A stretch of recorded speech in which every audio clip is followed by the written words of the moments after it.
Welcome, wayward travelers, to the Scarlet Tavern, where stories are told in candlelight and truth is chased like spirits in a bottle. This episode is about a single day that people treat like a movie scene and the long, brutal reality behind it. When we say D Day, most of us picture the same handful of images: ramps dropping, waves hitting shores, silhouettes moving through smoke. But D Day isn't a standalone story. It's the opening move of Operation Overlord, a campaign designed to punch a permanent hole into Fortress Europe and keep it open long enough for an entire war to shift direction. The part that gets remembered is the first impacts, the part that decides everything is what happens after. Because arriving is one thing, but staying, supplying, and surviving for weeks under counterattack is something else entirely. The invasion that, quote unquote, had to happen was not inevitable to the people who planned it. It depended on the weather that refused to cooperate, on logistics so massive they border on unbelievable, and on deception so elaborate it essentially manufactured a fake reality for the enemy to respond to.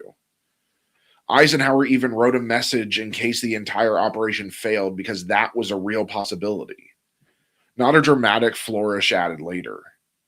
So today, we're going to walk through D-Day, the way it worked as history, the pressure that made it necessary, the planning that made it possible, the lie that made it survivable, the chaos of the landings, and the punishing weeks that turned June 6th into liberation instead of catastrophe. And to understand why those boats had to cross that channel in the first place, we must start in the pressure cooker, because D-Day doesn't begin on the beach. It starts with a problem the Allies could not solve any other way. So, we're back. Yes. Sorry, did not mean to do that. A subtle change of a vodcast. Yes. So some of you are, unless you've watched our D&D, you're seeing us for the first time. Hi. Hello. Don't turn your channels. But yeah, we decided that we wanted to kind of branch out, change this into a vodcast, maybe get some people a little more interested in. Some people are more visual, so they like to watch people talk, which is kind of weird, but to each their own. But yeah, this is the new Scarlet Tavern. We've changed intros, we've changed outros. We basically did an entire business rebrand over the business as a whole, not just Scarlet Tavern, but D&D as well. So this is a vodcast. This will no longer come out on Saturdays. This will be coming out on Tuesdays. So you'll still get it in audio form on Spotify, but the vodcast will be available on YouTube for everybody to watch there. But this will also give us a chance to add in video clips and pictures and all of that you've all heard but never got to see. Yeah. So, yeah. So it's a big change, but hopefully it's one that everybody likes. And yeah, so, and then just for those that do watch our D&D, that is live every Sunday at 5 p.m. Eastern on Twitch and YouTube. And actually, at the time of this recording, we will be live tonight at 5. And then those videos and audio will come out every Wednesday, that following Wednesday, except for the last Sunday. And as well as for this, the last Tuesday of every month, there will not be an episode, as we take the last week of the month to take a break and kind of refresh and not kill ourselves from doing too much stuff. So I wasn't stressed doing like 4 different things at once. No, not me. Yeah. So I mean, we've got this, we've got both sides of the business. We Pam works on this business full time. Ben and I both work full time. I just started nursing school. And then, so we wanted to get into the World War II, the Holocaust, and adjacent topics. That'll be the next 3 or so episodes. And I mean, even following that, they kind of trickle off and are related a little bit. But we want to also, in talking about the military, we want to congratulate Ben. Yes. He is patching on his E5 finally. Sergeant in the Army. Finally an NCO. Took a branch transfer. Finally an NCO after 15 years. How long has it been since you joined? I joined in 2008, got out in 2014, out completely around 16, about 2016. And then about 2020, I decided to go back, but go to a different branch. And the virus, the unspecified virus of unknown origin. China. Yeah. Oh, wait. Did someone say that? I don't know. Delayed that. Funny enough, the day it all broke out was the day I showed up with the paperwork all filled out for it. Bad timing on my part. So yeah, it's been fun. Took a lot. Yeah. But he finally gets NCO. He is technically officially an NCO. All the paperwork was put in and all of that. He just hasn't been patched in yet. Yeah. But yeah, so and what better way to also commemorate that by starting the season off with the biggest Army, I'm going to say this, Army operation in the history of the U.S. military.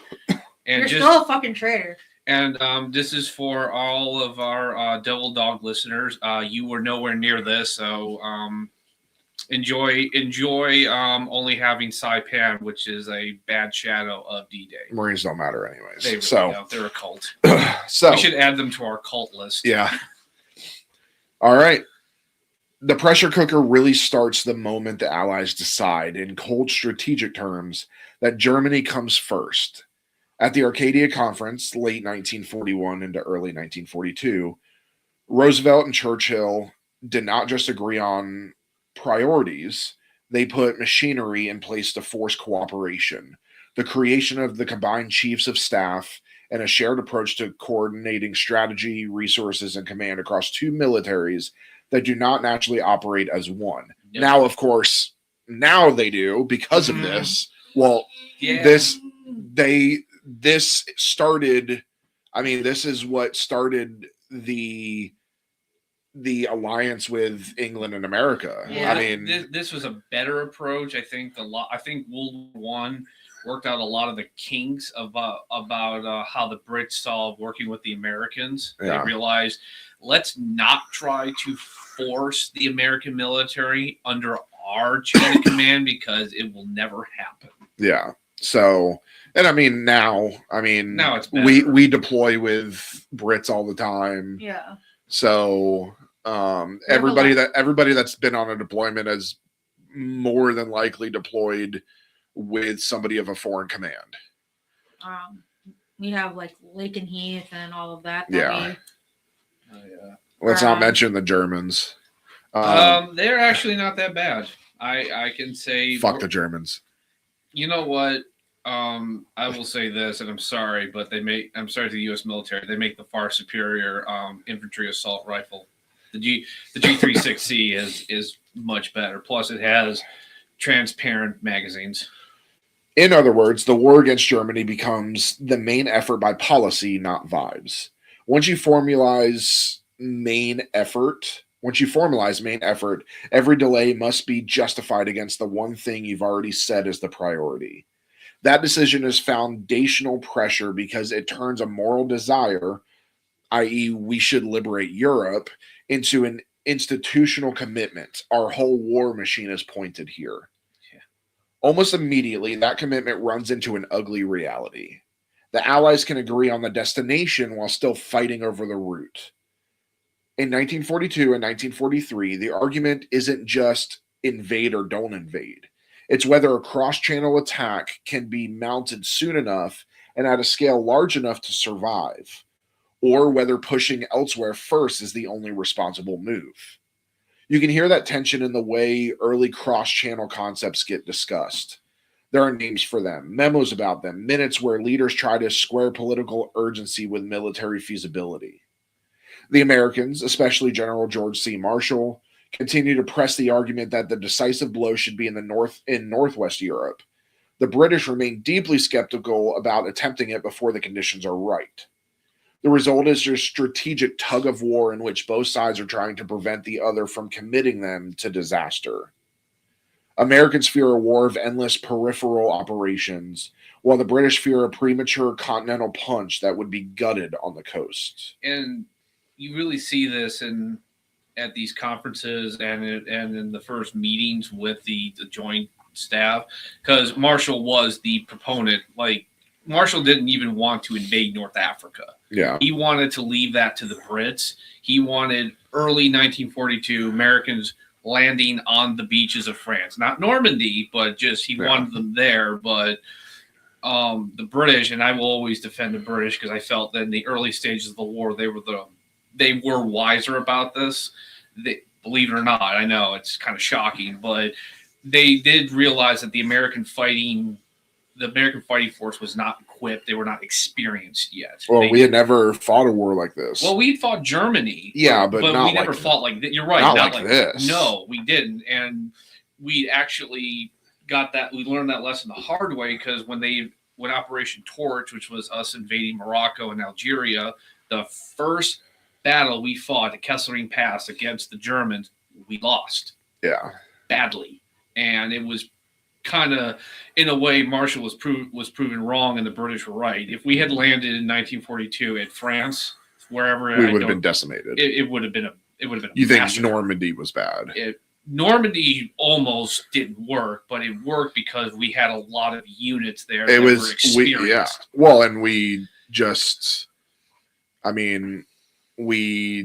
took a lot of bodies and threw them at a place. That's what it was. Exactly. If you would have only put in a couple handful of troops, Normandy wouldn't have worked.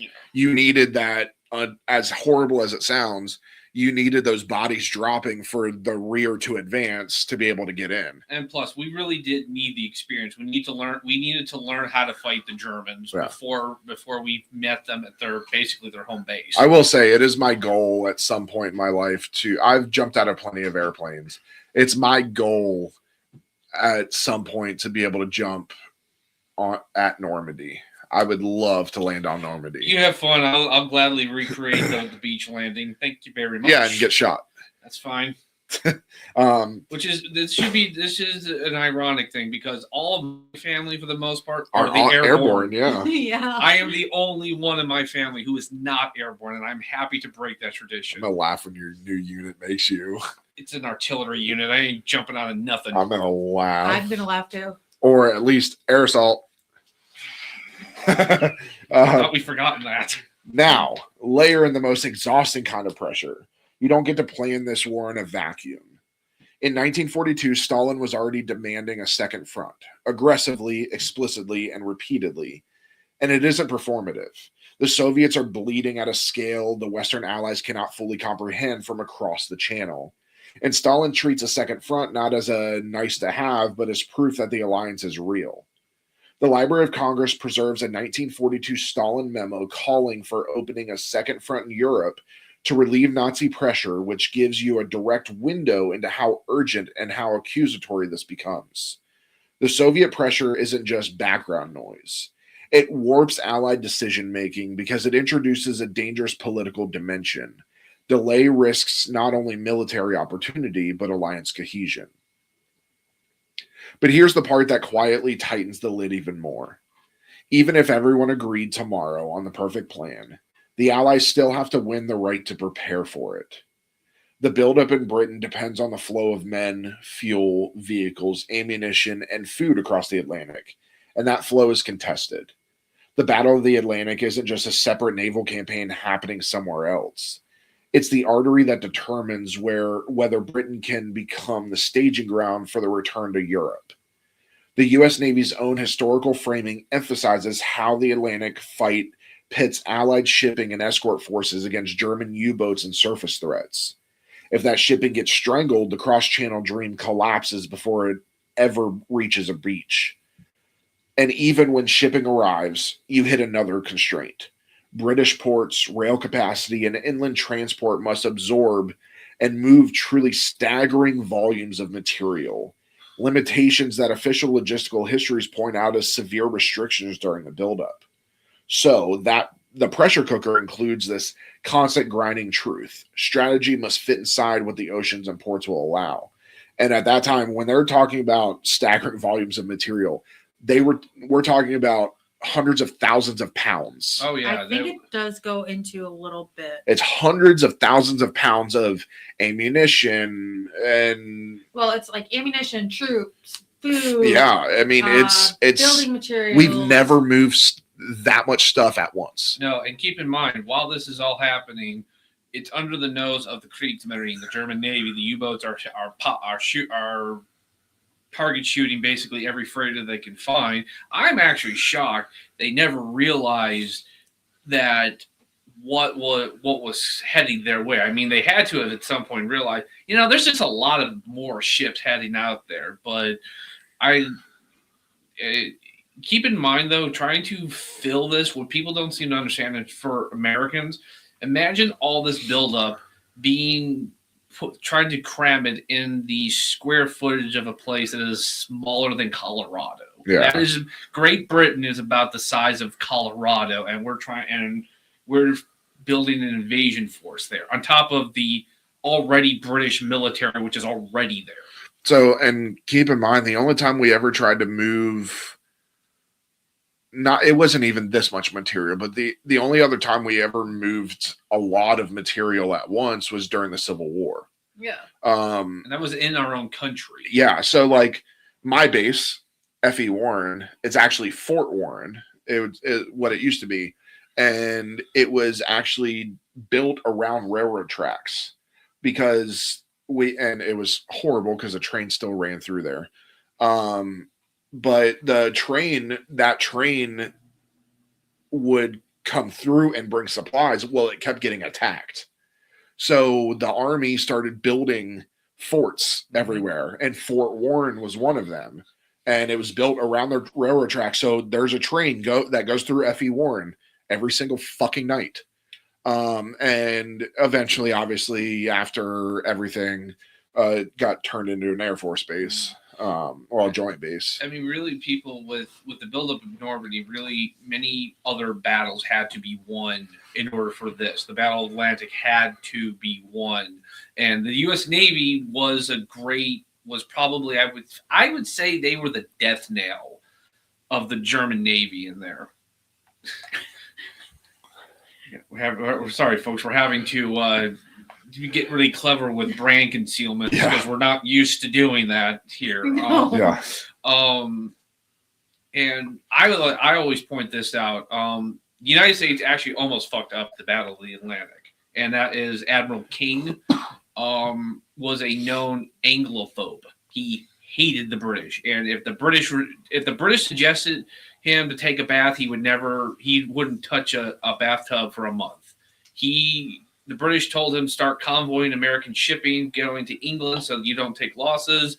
He did absolutely none of that. And the Kriegsmarine used the East Coast of the United States, particularly around North Carolina, as a shooting gallery of there. Yeah. There's actually a book I've been trying to find. It talks about how the United States had to essentially cordon off the North Carolina coast, especially the Outer Banks, because it was determined it would be detrimental to American morale if they knew how many of our ships were getting sunk by the Germans literally leaving port out of Virginia and North Carolina. Eventually, Roosevelt had to tell King, start convoying the Navy, you SOB. Meanwhile, the Allies are trying to keep the coalition steady through conference diplomacy that is frankly tense. Casablanca in January 1943, great movie, by the way. It was. Matters here not because it's where the invasion was planned in a neat way, but because it shows how the Second Front issue sits like a live wire in every top level meeting, even when Stalin isn't physically in the room. Contemporary summaries of Casablanca note that opening a second front was a significant topic, and that Western leaders understood Stalin's fury over the lack of one. It's a reminder that even when he's absent, he is present in the pressure he exerts. The Imperial War Museum also notes that initial planning for the Northwest Europe Second Front track is associated with Casablanca, which reinforces the idea that by 1943, the Allies are no longer debating in abstracts. They're starting to turn the argument into a plan because the political temperature won't let them keep postponing forever. No, and honestly, a lot of it will, you start seeing Churchill's influence starts going downward, because Roosevelt, as much as Roosevelt loved Churchill, they loved each other. Churchill was determined throughout the war to make sure that British interests were secured, and in some cases it was to the detriment of this planning. Yeah. And because no alliance stays static, the pressure cooker also includes shifting power dynamics inside the partnership.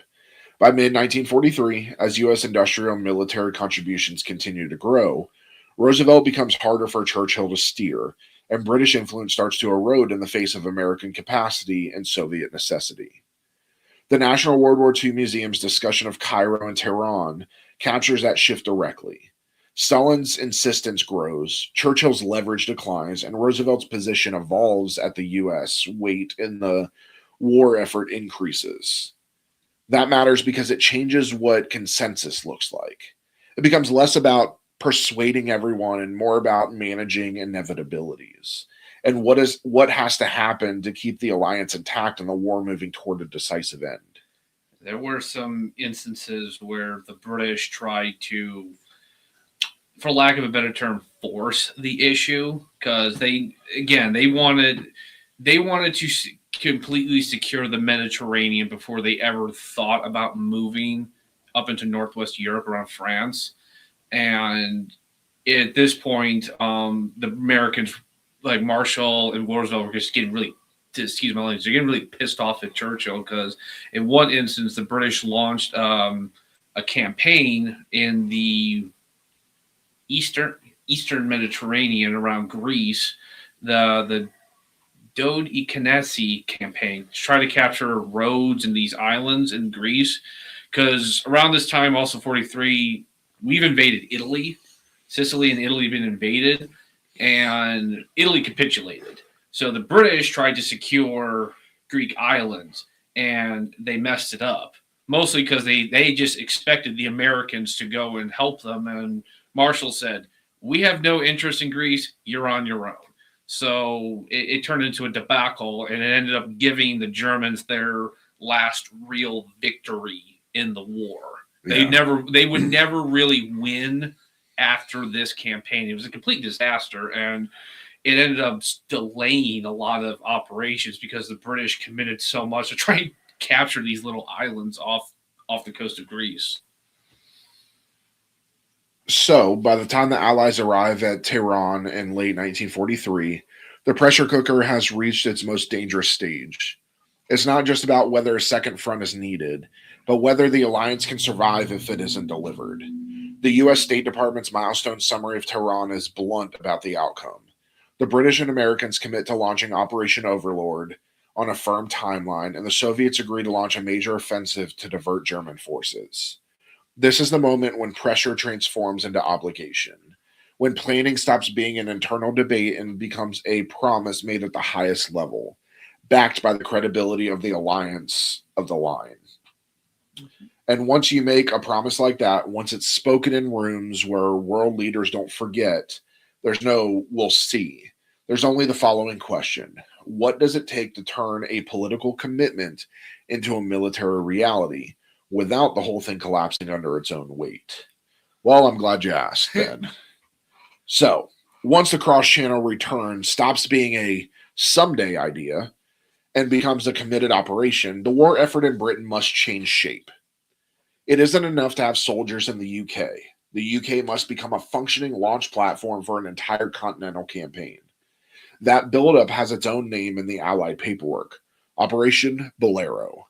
The U.S. troop and material buildup in the United Kingdom that laid much of the groundwork for what would later become the Normandy invasion.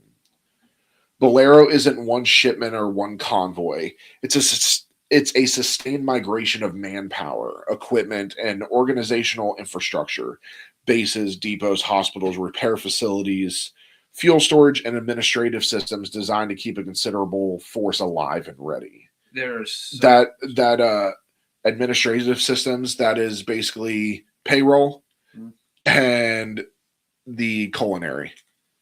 That they literally, I mean, that's food and pay. Listen, that's your one thing to keep people happy and fighting. And also, it's funny enough. So the average age of the American soldier that was actually in England at the time was 19 years old. Yeah. So this is one thing that you never, for those of us who are huge fans of the old World War II movies, people always have a hard time believing when you start reading like the little reports. One of the other things they had to really establish, and they had to do it on the fly, was establishing military police there, because the local bobbies were becoming very overwhelmed by the raucous, rowdy Americans who suddenly had a lot of money, especially the airborne guys, because they got paid an extra $50 a month just for being nutso to jump out of a plane.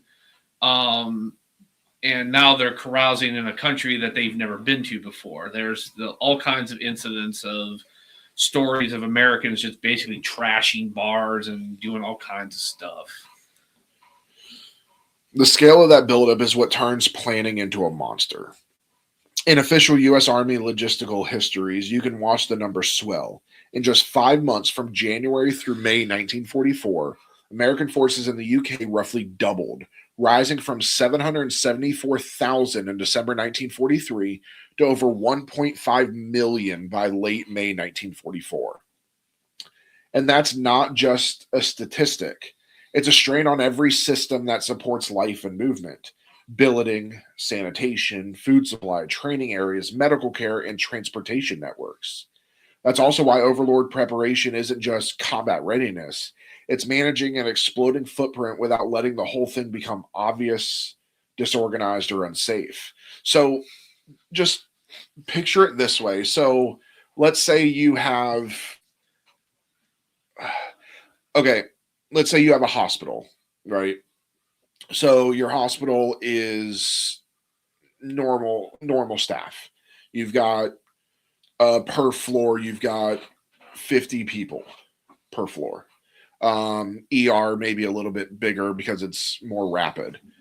You have your culinary, you have all of that stuff in there, running that cafe. Well, let's say we knew COVID was coming. Some people did. Let's say we know COVID's coming. So what are they going to do? Well, we know that the hospitals are about to be really booked. So they're going to start hiring more people in. They are going to bring more nurses in, and not just your frontline staff, because in a hospital, obviously the nurses are the frontline staff. So not just that, you're also going to bring in more cooks, more CNAs, more cleaners, more transporters, like all of this background stuff. So now you're going from 50 people a shift per floor to 150. And then you're having to take normally if almost everybody has eaten at a hospital cafeteria. Some are better than others. The hospital that my mom works at, it's amazing. It's really good. But they make a lot of food. And because you're not just providing for visitors and staff, you're also providing for the patients. They have dietary restrictions, things like that. So now you just added 100 more people per floor, per shift. Mm-hmm. So you're now having to triple what you're putting out, And again, for those that don't know, billeting is where you're stationed. So if I have a billet, some people got a billet to go to Normandy once they decided to do the Normandy invasion. So you had the billet for Normandy, you have the billet to go to Italy, blah, blah, blah, blah.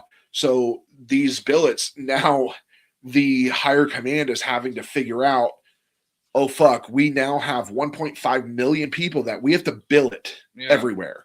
And you want to talk about a logistical nightmare. Going from 700,000, okay, 700,000, that's doable. We did it World War I. That's cool.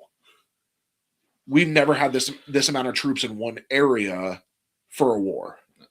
So going from that to doubling in 5 months, I could not imagine having to fill out those billets. And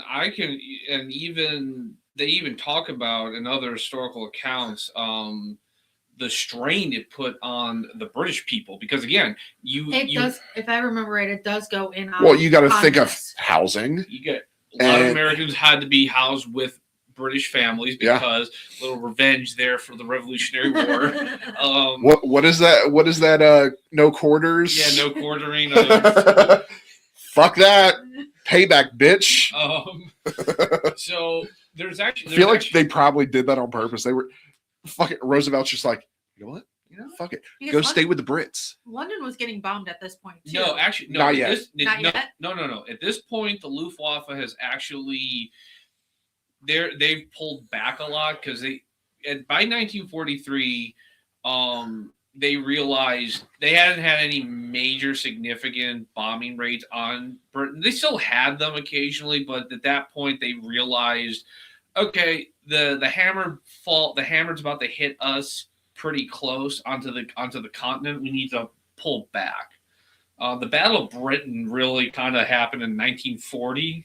Yeah, it's May 1941 was the Battle of the Blitz. Yeah. Was the Blitz. So at this point, the Luftwaffe had really... But at this point, they are trying to recover from the Blitz. Exactly. That's what I'm saying. I mean, it took them 20 plus years to fully recover from the Blitz. Yeah, that's what I'm saying. Is like there's a lot of so there's a lot of there's still damage there. You're absolutely right. You had like historically, there was a bar that all the American GIs used to drink at in London. I forget what the bar was called, but it got bombed during the Blitz, and they were all pissed. They're like, where are we gonna fucking drink? So they were actually they would go into that bar. The bar was still standing, but it was desolate.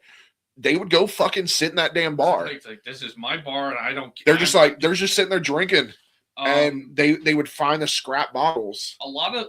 As I was saying, a lot of resentment would start growing amongst the British people and the British Armed Forces, because the stark reality of how the British governed and spent on their army and the Americans was pretty freaking clear. We got more money, more everything. And there was there's actually a very famous little quote with a counter quote.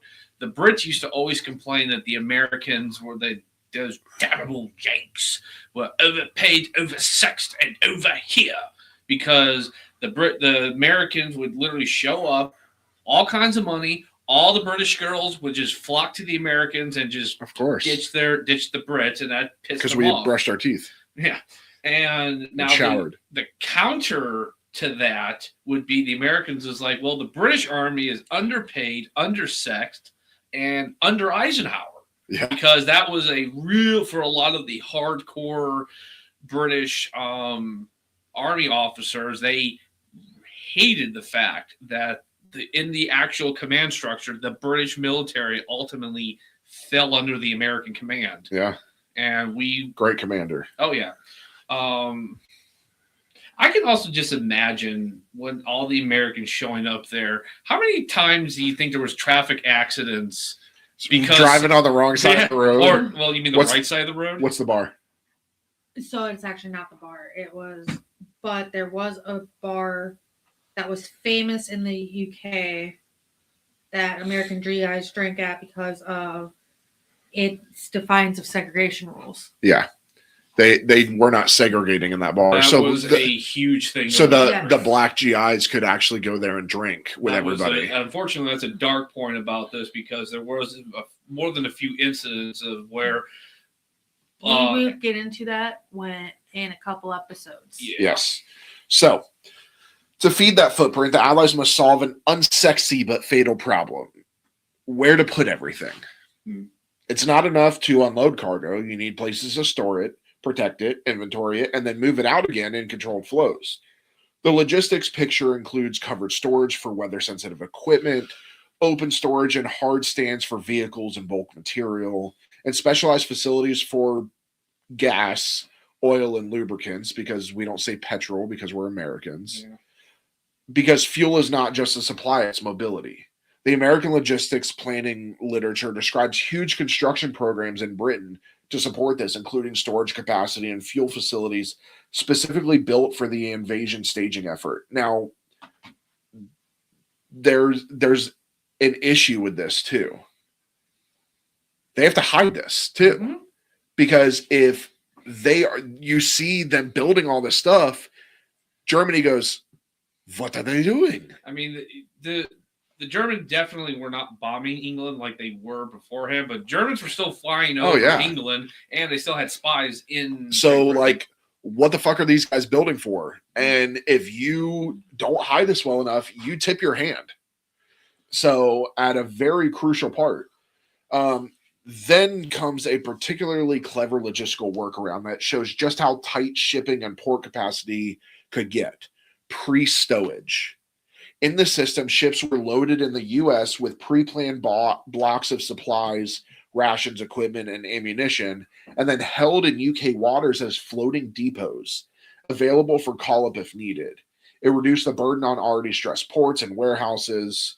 Still, it also tied up valuable shipping, which shows exactly how hard the Allies were squeezing every available resource to keep the machine fed without clogging the system. Alongside that, many ships were sent commodity loaded, filled with a single type of supply, so that planners could treat them as modular, movable stockpiles rather than one-off deliveries. Even moving supplies inside Britain became its own campaign.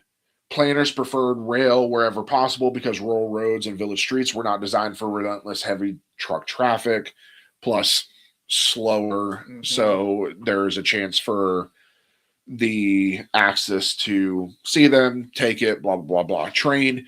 At the time, the Axis weren't really trying to go after the trains because it's hard. Yeah, they're very well guarded. Yeah. And the manifests and schedules were considered They were classified. Yeah. Still, cargo volumes grew so enormously that trucks had to share a large share of the load anyway. In the months leading up to the invasion, trucks reportedly moved about 1 million long tons of cargo from ports. Roughly a third of the total moved in that period, simply because the system demanded it. This is the monster in motion. Not heroic charges, but endless tonnage moving day after day without collapsing into gridlock. While that supply organism is being built, the command organism is getting hardened. A single national staff doesn't run overlord with a few liaisons stapled on. It requires a combined headquarters that can translate decisions into coordinated action across services and nations. SHAFE is organized into staff divisions: personnel, intelligence, operations, logistics, and civil affairs. Because the invasion isn't just a fight, it's a complicated transfer of responsibility for people, territory, infrastructure, and order. The Eisenhower Library's records description and U.S. Army histories describe SHAFE's staff structure as the central role of the Secretary of the General Staff, files and managing high-level documentation. One more reminder that paper, procedure, and information flow are part of that monster too.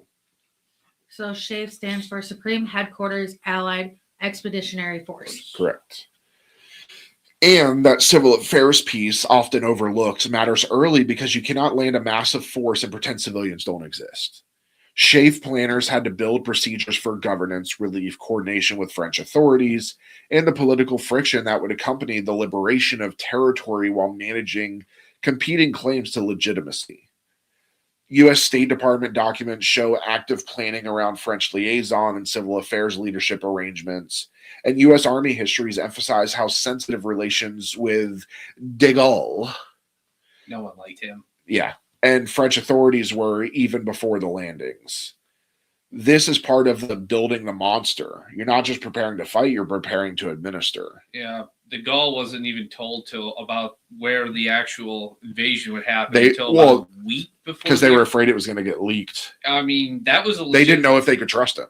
It wasn't so much de Gaulle. De Gaulle was the only real high-ranking French army officer that, vowed to fight the Germans. And no one liked de Gaulle just because of his personality. He was arrogant. He was insufferable. He was French. That too. Churchill really hated him. I mean, nobody likes the French. But a large portion of the Free French fighting forces, a lot of them had been just absorbed from the African colonies and North Africa, which included a lot of former Vichy French collaborators with the Nazis who just suddenly became, we hate the Germans. Weren't you just working for them last week? Yeah. No. So the fear was that they were going to turn. I mean, it was actually, we only had a token force of French forces that actually fought in the actual initial invasion of Normandy. Most of the French forces either came on as the second wave once the beachheads were established, or they took more an active part in the southern France invasion, Dragoon. But yeah, nobody trusted the French. Bunch of turncoats. And of course, I mean, there you had, obviously, the French Foreign Legion was massive during World War II. They worked from Norway to North Africa. Mm-hmm. They were involved in just about every theater. Yeah. And they fought each other in about almost every theater because half the Legion sided with the Free French forces, and the other, which is de Gaulle, and the other half the Vichy. With the Vichy. There's actually do you remember what they defended? What, the Free French? Uh-huh. There's a few. The significant one where the French Foreign Legion fought each other was actually in Syria. Bir Hakeim, yeah. And against Rommel. Against Rommel, yeah. In the El Alamein Western Desert. And that's when then the French Liberation Army joins, and it goes crazy. Yeah, no, there was an instance where Syria is actually where Churchill he stopped trusting the French, because in Syria there was a large Vichy French presence there, and he wanted the Free French forces to either persuade them to join them, which they did. They eventually most of them eventually joined the Free French. Unfortunately, it got to the point where they didn't initially surrender, and then the British were like, okay, well, go attack them. And the French were like, we're not killing our own people. And they're like, your own people are with the Nazis. What are you doing? And they're like, we are not. They to the British face said, we're not shooting our own people. Yeah. And they had to call up the Australians to go do it. Australians will do anything. They're all criminals. Yeah, they sent in the penal battalions, but you're right. Then the Vichy showed. If you thought the French don't normally fight and just surrender on normal, the Vichy French were even worse. They really didn't want to fight. So another significant component is medical readiness. Not how many will die, but how do you keep a force functional? The buildup includes hospitals, medical supply systems, and the behind-the-lines medical infrastructure required for a massive overseas army. U.S. Army medical history accounts describe how station and general hospitals under the Services of Supply supported forces in the British Isles as the American presence expanded. This is one of those quiet realities. You don't build an invasion without building the medical system to sustain it. The air side of the machine has its own industrial rhythm. Aircraft aren't just flown in and magically kept combat ready. Despite what the pilots think. Yeah, they require constant modification, repair, and parts pipelines. U.S. Army Air Forces, of course, this is before we have the Air Force, described specialized depots in the UK that modified and delivered significant numbers of aircraft in the months before the invasion. functioning like an assembly line for readiness. It's a different kind of front line, mechanics, depots, and supply chains, ensuring squadrons aren't grounded by wear, damage, or missing components. And of course, after World War II, that's kind of when the Army was like, Air Force kind of needs to be its own thing, because we're in a massive need of air superiority. And that's when they decided after World War II, it went split off and the Air Force was created. I mean, throughout the Second World War, the Army Air Corps essentially, I mean, they operated on their own. They really did. And then that Truman it just kind of proved that they could. Yeah. And Truman was like, okay. Yeah. I mean, and that's another thing about other battles had to be won in order for Normandy to work. While this is happening, the 8th Air Force is continuously bombing Germany, bombing France. They are making runs against the Luftwaffe because, like you said, at this point the Luftwaffe is trying to rebuild itself. But while they're doing that, they're getting strafed by the U.S. Army Air Corps, the Royal Air Force. It got to the point where they were so effective that when we finally hit the beaches, you know how many Luftwaffe planes there were in all of northern France? Actually, France, really. You know how many? Two. There were 2 Luftwaffe fighters, and they made one strafing run across the Canadian and British beaches. And then they flew the fuck off, and flew back to Germany because they were like, we're not dying here. And the RAF was flying planes that I actually bought you the model of. Yes, you did. Spitfire. Great planes. Great little, small little planes. So the Spitfire actually was what kind of inspired the Warthog. Mm-hmm. That ability to punch really quickly with fire. That's why it's called the Spitfire, because it was so fast firing. And then we created the Warthog and made the Spitfire look like a toy. Well, we created the Thunderbolt, the P-47 Thunderbolt, which it had the durability and the firepower, and then eventually the Warthog would come along the way. My favorite sound. The Brits actually had the Spitfire. They also had the Hawker Hurricane. The Hawker was a little slower and more armed. That's why they sent it against the German bombers. The Spitfires were actually, if you want to know what actually inspired the X-Wing for Star Wars, it was the Spitfire. Yeah. So, this is going to go to Ben's head. And none of this holds together without communication. Yep.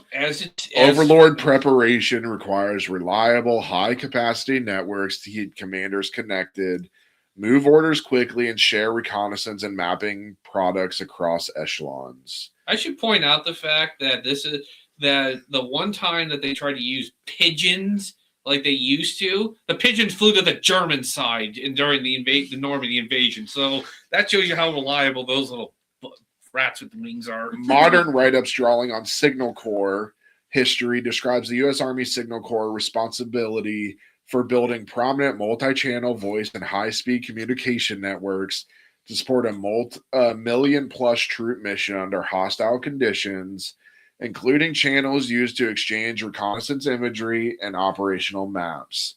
That's the monster's nervous system. Without it, the rest is just mass with no coordination. Yeah, no shit. Why do you sound... You know what? Fuck you. Signal Corps does a lot of shit. You're about... Assholes. You heard me. Like, forget their equipment when they go to the field. I hope your people are listening. Because, hey, last time you guys went to the field, he forgot the equipment. I forgot all of it. Mics. I forgot the antenna. He forgot the equipment, so it's a good thing you didn't make him do any demonstrations because he couldn't have done it. I'm gonna laugh when you get a fucking text when this airs. Because we're just supposed to teach a class. Yeah, we were supposed to do a lot of things that drill that never happened. So all of this is happening before the invasion even begins. The population surge, the storage and fuel architecture, the shipping workarounds, the transport networks, the staff machinery, civil affairs planning, medical infrastructure, aircraft maintenance, and the communications backbone. Building the monster is the story of an alliance trying to turn commitment into capability. By constructing a system so extensive it could carry an entire war into its next phase without collapsing under its own weight. And when you've built something this enormous, one problem immediately rises above the rest. Can't move a monster without the enemy noticing, which is, like I said earlier. So the next act isn't about building more, it's about controlling what the enemy thinks your monster is and where's it going. Well, I'll show them what my monster is. Whoa. Dude. Keep it PG. Have you listened to this podcast? I mean, there's some episodes coming up that are definitely not going to be PG. Yeah, I don't need to know. I don't need to be hearing your innuendos. You'll just hear them later tonight when we're doing live D&D. streaming. How to Train Your Dragon. Teach you how to train my dragon. Dude, do not ruin How to Train Your Dragon for me. You can be my hiccup. No. So the Allies had a problem that no amount of courage could solve. You can't hide a continent-sized buildup. By 1943-44, preparations for a cross-channel invasion meant rail traffic, convoys, camps, airfields, and ports jammed with activity. An entire country behaving as if it's about to throw a punch. If Germany correctly guessed where that punch would land, then the beaches wouldn't just be defended, they'd be reinforced, armored, and waiting with the kind of concentrated force that could snap the invasion before it ever had a chance to become permanent. So, the goal shifted. Instead of trying to make the buildup invisible, Allied planners set out to make it misleading. They weren't trying to silence the noise. They were trying to compose the noise into a song that the enemy could sing back to themselves. That overarching strategy was Operation Bodyguard, not the movie. A broad top-level deception framework designed to protect the invasion play by manipulating what German leadership believed about three things: where the main assault would land, when it would come, and whether the real attack they were seeing was the real attack at all. Bodyguard wasn't a single stunt or a single fake army. It was a year-long architecture of lies meant to steer German decision-making, like a hand on the small of your back, nudging you gently, constantly toward the wrong door. English Heritage describes Bodyguard's core objective exactly in these terms: misleading the Germans on the timing and location of the Allied invasion. Bodyguard also had an advantage that all great cons rely on. It didn't ask Germany to believe something ridiculous. It leaned hard into what Germany planners already thought made sense. The pas de calais. Pas de calais. Yeah, it's French. We don't care. Is the shortest crossing, a logical target, the place you'd pick if you were trying to move quickly and support your own supply lines. The deception didn't fight that logic. It fed it. English Heritage points out that the intent wasn't to invent a brand new German belief, but to reinforce one that they already expected, that this is where the main landings would be, not Normandy.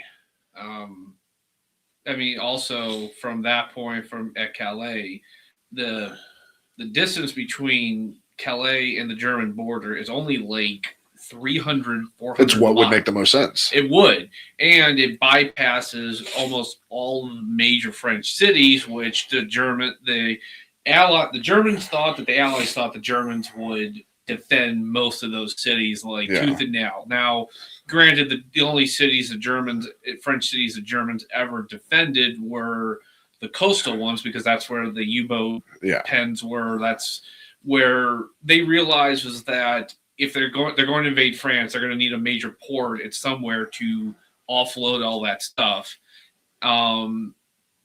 So they heavily defended all the ports along France to the point where by the time they surrendered, they were all just blasted to hell and gone. I'm not even going to attempt to say the word, but it's only about 20 miles from the coast of the UK.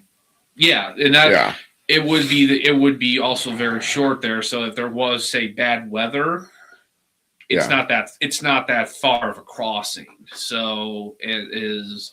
The Germans believed it. Like I said, all they did was you want to believe it? Sure, we'll make you believe it. Yeah. At the heart of Bodyguard was the London Controlling Section, the LCS, a secret Allied deception staff that began shaping this strategy in 1943. Their job was to write the big story that every minor deception operation would support, so that everything the Germans collected Radio intercepts, aerial photos, agent reports would all point in the same direction. The English Heritage describes the LCS beginning to devise Bodyguard in July 1943. It emphasizes a principle that feels almost unfairly modern. The foundation of deception is to support the enemy's expectations, not challenge them. And so the LCS, what they would do is they would write false reports. They would also write like news articles. Oh yeah, it'd be like throwing it off like somebody saw the Allied Army, an eyewitness account of the Allied Army getting ready to go here. Yeah, they did everything, like everything from writing mundane letters that you would like, hey mom, yeah, I'm going here. That's what they would do, and it would get leaked. Even so much, even further than that, they would be like, let's say some little old granny in some village on the east coast of England would write to her sister, I saw these guys.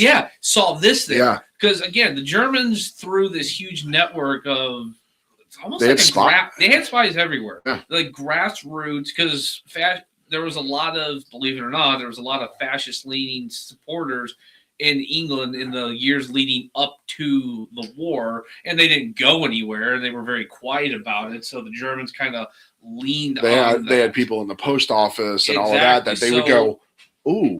And the British intelligence found out these people fairly quickly. And instead of taking them out, they used them. I mean, it's one thing. I mean, putting out a communications or intelligence blackout makes the enemy do stupid things that you can't predict. Like, I don't know, the Germans launch another blitzkrieg and they get lucky and they blow up some stuff that we really didn't need them to blow up. Instead, you see, they already know the invasion's happening, so they're like, okay, yeah, it's all going here. Don't worry. And then about they would actually take little sections of troops and they would take them to a different part opposite of where they were and take photos. Yeah. And those photos would be sent like it was some person with their random brand new fancy black and white camera that they would take a picture and send it to their family like, hey, I saw these troops. And so there's just random photos of like these GIs sitting there smoking a cigarette, and the movement is 700 miles the other way. Yeah. Yep. So LCS was very important. They were very good at what and our modern CIA and everything learned a lot from them. Oh yes. So this is also where Bodyguard gets its famous philosophical spine. The idea that truth in war is fragile and survives by being surrounded by deliberate falsehood. English Heritage quotes Churchill's line about truth being attended by a bodyguard of lies, which became the spirit, if not the daily mechanic, of the whole operation. There were so many little, I think we're going to get into it. One of the things they did in order to, I want to say they threw off the Italian invasion. It was something that they threw off before. They actually found a dead body in a London morgue that met the height and build of what everyone would imagine a British soldier would be. Cleaned him up, created a whole identity of him. He was just a John Doe or whatever. And then they put him in a British uniform. And they had him wash up off the coast of Spain. Yeah. They literally they put his body in a plane, flew the plane. The Dropped pilot him. jumped out, got picked up, and the plane crashed, and they and made him look like a RAF pilot. or like he was a staff officer with Yeah. with a handcuff, satchel, and secure thing, washed up in Spain. Like a football. Yeah. Yeah. And the Spanish authority, now Spain was very pro-Axis, even though they didn't join the Germans, but immediately the local... They were an intel source. It gave it to them, and they made it look like the invasion of Greece is happening. Yeah. As they start landing on Italy. Under the Bodyguard umbrella, the most critical stand for the coming invasion was Operation Fortitude. So throughout this, you're going to hear a lot of operations. We had hundreds under the umbrella of Normandy and D-Day. So because Fortitude wasn't just meant to distract German attention before the invasion, it was designed to keep the Germans uncertain after it began, long enough to prevent a rapid, crushing response. Imperial War Museums explains this clearly. Fortitude was part of Bodyguard, split into Fortitude North, which is a threat to Norway, and Fortitude South, the illusion that the invasion would come to Pas de Calais.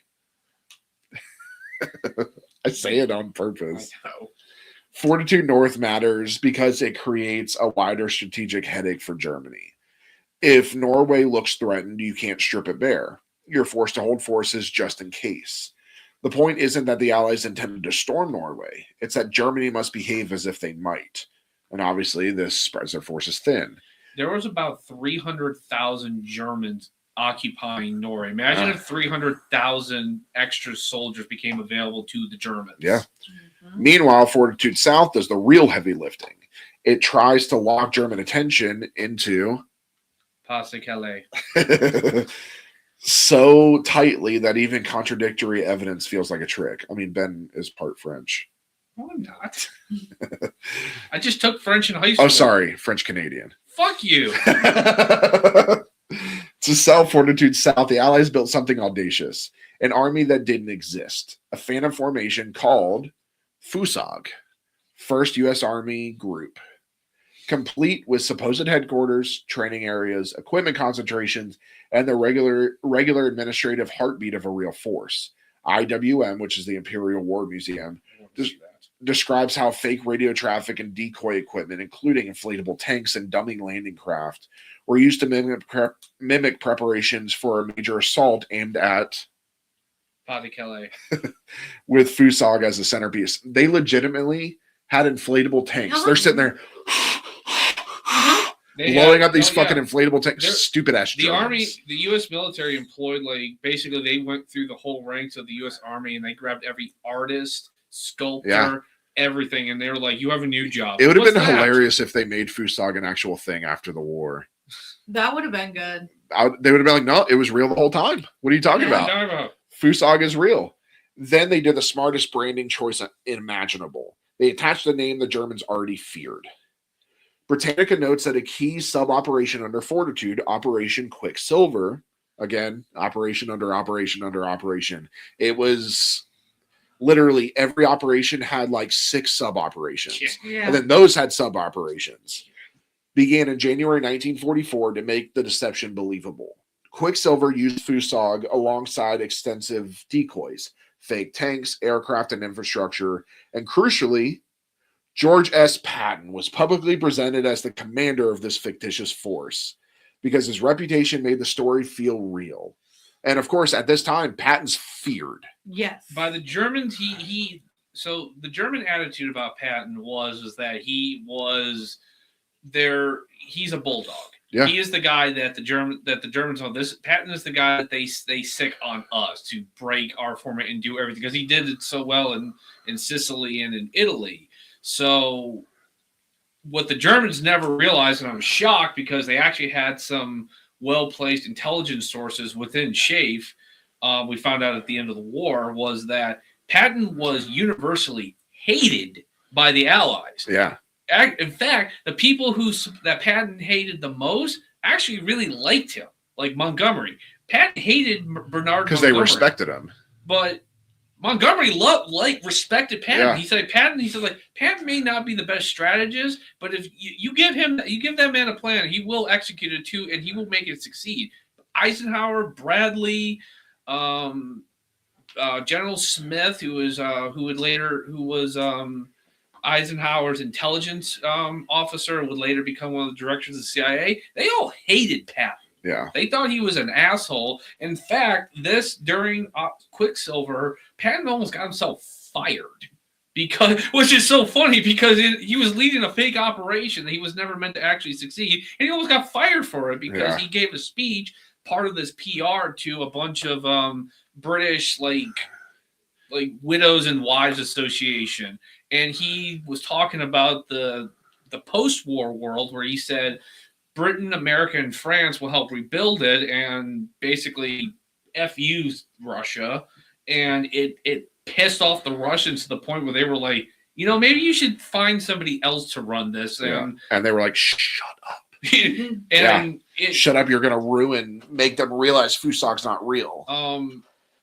Patton didn't really like this because, again, Patton thought that he should be leading. I mean, he's a frontline leader. He was, and he doesn't want to be just A decoy. a ghost. Exactly. So he had to basically present himself like well, many described, he got a huge dressing down by Eisenhower like he was a brand new second lieutenant. And Patton, of course, spent it that he played Eisenhower, but he basically he had to proverbially get on his knees and be like, "I'm so sorry, please don't fire me," because Eisenhower wanted him fired. Well, he did. He knew he needed Patton. He needed him. He didn't want him, but he needed him. Bradley wanted Patton fired. You know, it's hilarious that that his dying words were to not have Ike come to his funeral. Ouch. Because he could never forgave him from removing him from command of the Third Army.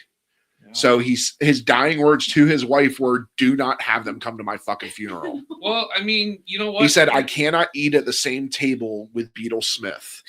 They hated each other. Well, because guess who was in charge of keeping a lid on Patton?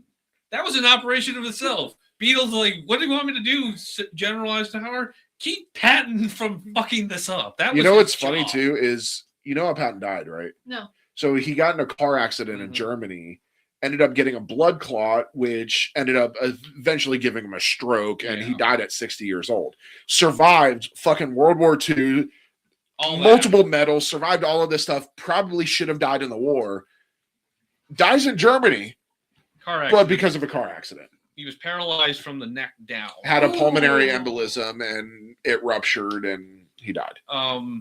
He was. It literally, once the war was over, I mean, Patton was like, "What are we going to do? What are we going to do?" Eisenhower's like, "You're not doing anything. You're a civilian now." He told Patton had wanted, like, "Can I fight the Japanese?" And he's like, and Eisenhower's like, "Yeah, George, you can fight the Japanese. Just find a port in China that you can move your tanks to, and you can fight the Japanese all you want." Or do you want the Russians to move? He's like, "I'm not doing it." He's like, "You know what? I don't need you anymore. The Germans are gone. You're fired."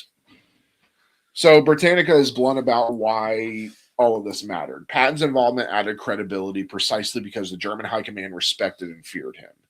But here's the thing. Inflatable tanks and fake camps don't deceive senior commanders on their own. Decoys are garnish. The main course is information flow. What German intelligence thinks it knows, and how confidently it believes it knows it. That's where radio traffic becomes one of the most powerful tools in the kit. Yes. Oh my God. It's like the combo guys actually played a part. I'm so sorry. I was reading this and I'm like, damn it, I have to put it in because it makes sense. Real armies produce endless communications. If you can manufacture a believable pattern of transmissions, routine, boring, consistent, you can create the impression of mass. Britannica describes this as part of Fortitude's method. Radio transmissions were generated to support the illusion of an invasion aimed at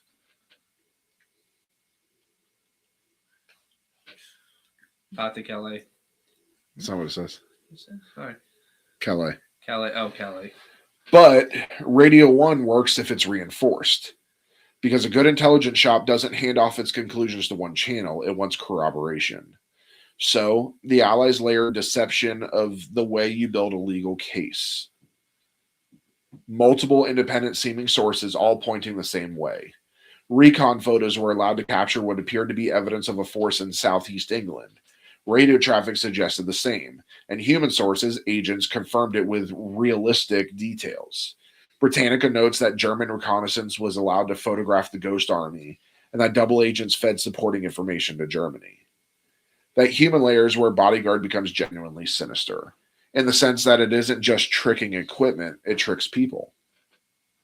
The British double-cross system, or the XX system, or they called it the double X system, ran captured and turned agents as controlled sources, pushing disinformation back to the German handlers. Very much what the CIA does today. Mm-hmm. The double-cross system overview describes how agents were used not to deliver suspicious perfect intel, but mundane observations, insignia, unit markings, small sightings, because that's what feels authentic and builds trust. German intelligence then used those reports to construct an order of battle that placed the apparent center of gravity opposite. Pasicale. And yes, this is where Garbo enters as the celebrity double agent. But the real reason he matters isn't fame. It's that his reporting created the illusion of breadth.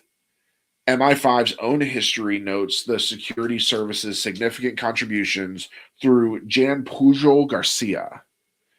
Garbo was the nickname, and describes him as a central figure in deceiving the German high command.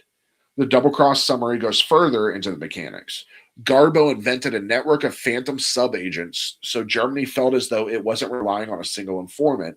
It was tapping into an entire web. Honestly, we should do a whole thing on him Garbo, because he played a significant part. His story is wild. He is, to really summarize it, he is just a Spanish dude who his first interaction with fascism was the Spanish Civil War, where his family basically, shaken down and their money stolen by the fascists. He's forced to join the fascists and learns a lot of valuable skills. He learned a lot of the intelligence stuff through basically being a librarian and just looking at books, and then smart man. And then eventually, when he traveled out to England on his own dime, and he created all this, he got to the point where he was basically shaking down the Germans because he said, like, "Oh, I need more money." They're like, "What? What do you mean you need more money?" He's like, "If we don't put a lot of money into this, the British will never buy this." Blah blah blah blah blah. So literally, he is not only lying to the Germans, he is creating all these people. And what's funny is that money ends up going to the Allied as well. No, he kept it. No, he did give some to the Allied. The Allied did take some of it because, again, he's a double agent. Yeah. Eventually, he had to basically kill off his agent, and he was so good at the Germans believed him so much that they not only gave him an obituary in like the Berlin Times, he got a freaking Iron Cross presented to Hitler. And he kept the letter from Hitler. And he's sitting in England like this, he's just like, looking at this Iron Cross going, huh. While getting numerous awards from the American government. He's basically getting paid by the British and the Germans. Yeah. He's like, I need this. I need a raise. Garbo is probably the greatest spy in history. He's just some dude. He was just some dude from Spain. And he just really hated Nazis. We'll do something on Garbo because he makes James Bond look like a pussy. Well, he didn't. Because he's intelligent. He's the highly intelligent. He's the better of the spies because he actually did legitimate spy work, like how it's really done. Yeah, it's just down and dirty. It's just insane that he was just like, you played these people like a fiddle. Now here's the part that makes Bodyguard feel almost unfair. The Allies weren't guessing whether the Germans bought it. They could check. English Heritage explains that quote-unquote ultra intelligence derived from reading German encrypted communications allowed the Allies to monitor German reactions and gauge whether planted information was landing the way they wanted. They could see, in effect, whether the enemy was nodding along. Britannica similarly notes that by this stage, the Allies had cracked Enigma, allowing them to assess how the false information was playing inside German systems. That's a whole other thing, too. Yeah. We could go on for hours. There was a funny little saying within Ultra and MI6 that the Germans should just call them to get their morning reports and orders because Ultra had it already faster than the German high command did. Yeah. So Bodyguard becomes a feedback loop. Plant a narrative, watch the enemy respond, adjust the narrative, reinforce the points that are sticking. That is not just deception. That's deception with performance analytics. And it's one of the reasons it's studied the way it is. It's not only clever, but it's also measurable. Even in the final stretch, the deception ecosystem continued to do its job. IWM notes the use of techniques like radar confusion, also known as window or chaff, dummy parachutists, and other tactical feints as part of Fortitude's broader support. Elements meant to amplify confusion and keep German perception pointed in the wrong direction. These weren't meant to win a war on their own. They were meant to keep the enemy's mental model unstable at precisely the moment stability would be lethal to the Allies. And the bottom line, the reason section deserves its own spotlight is that Bodyguard wasn't trying to fool Germany in a cartoon way. It was trying to shape German behavior, to hold divisions in the wrong place, to make leaders hesitate, and to keep the possibility of a second larger strike hanging in the air like a threat that couldn't be ignored. IWM notes that German forces continued to believe, well into July 1944, that a larger second invasion might come around, LA. which helped keep reinforcements away from the real battlefield during a critical period. That's why this lie mattered. It didn't have to be perfect. It only had to be credible enough that Germany made cautious choices at the exact time the Allies needed them to make the wrong ones. And then the story reaches the point where deception stops being an abstract chess match, becomes a test of whether the enemy's assumptions will hold under pressure. Because the moment the operation begins, German commanders no longer interpret signals, they react to events. And what happens next is where the bodyguard of lies meets the hard edge of reality. And that we will get to in another episode. Yeah. Now, another thing it should be noted that this isn't something that Bodyguard or anything could have predicted, but this is something that after the war, it just kind of emphasizes how German personalities and command really kind of help this along. The two commanders, everyone always looks at Rommel because Rommel was the architect of the Atlantic Wall and the defense of France. But what most people don't realize, even throughout most of Rommel's career, Rommel was never in charge of any overall in charge of any operation he took part in. North Africa, he was nothing more than the reinforcements to the Italian army. In France, nothing changed. Yes, he was in charge of setting up the defenses and the troop layout, but he was subordinate to Field Marshal von Rundstedt. Von Rundstedt was an old school commander. He was old. He was the oldest German commander still in active service at the time, and the best way to describe him is a curmudgeon. He is just grumpy. He hates Hitler. He doesn't like taking orders from Hitler, and therefore, by extension, he hates anybody that Hitler liked. And Hitler liked Rommel. So Rommel always favored having the Panzers, the tank divisions, right by the coast, right there to counter anything. Von Rundstedt didn't like that. He liked to keep everything around the headquarters. At this point, was central France and Paris. So, as we're about to see with the next act, during the actual invasion, there's no tanks anywhere except for one. Yeah. So yeah, this one was supposed to be one episode. It got kind of long-winded. But so we'll finish this in the next episode. We may end up getting an extra release just to stay on the schedule that we had planned. It just means more content for you guys. Yeah. Mm-hmm. Yeah. So we have some great stuff coming up again. We're going to continue this one. We've got 2 more parts on Holocaust, World War II in a nutshell. Then we're going into a few cool other things. We're doing some nerdy content this season, which I'm excited for. Starting with talking about TDR and the creation of D&D and what happened to TDR, which is the company that first created D&D. And because it was horrible. It was very, very bad. But yeah, so we're throwing some nerdy content in there. Seeing how you guys like that stuff. If you like it, we'll continue it into the next season. And yeah, so just trying some new stuff. But with that being said, thank you for joining us tonight in the Scarlet Tavern, where the candles burn low, the stories burn deep, and the truth is always one drink away. Good night, everybody. Good night.